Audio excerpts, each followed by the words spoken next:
پہلی بات تو یہ کہ پاکستان بننے کے بعد آپ کو پتہ ہے کہ ایک ہی تھا پی ٹی وی، جو کہ پاکستان جب بنایا گیا تھا تو اسلام کی تجربہ گاہ بنانے کے لیے اور دو قومی نظریے کی بنیاد پر بنایا گیا تھا. اس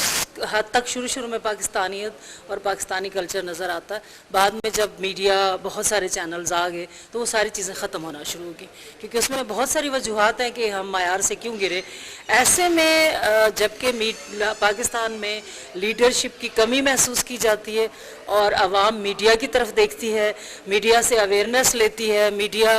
جو رہنمائی کے طور پر بھی اس کو دیکھا جاتا ہے، تو ایسے میں جو افراتفری پھیل گئی ہے نا اور نہ تجربہ کار لوگ آئے اور پھر بعض وجوہات کی بنا پر پاکستانیت کم نظر آئی، دو قومی نظریے پر اس حد تک کام نہیں کیا گیا جس حد تک کرنا چاہیے تھا. پھر یہ ہے کہ ایسے میں مجھے لگتا ہے کہ یہ جو آپ کا چینل ہے، نام بڑا اچھا لگا مجھے، Pakistan social T V, PSTV، اور اس سے امیدیں بھی بڑی وابستہ ہیں. اور اگر یہ سوچا جائے نا کہ ایک ہم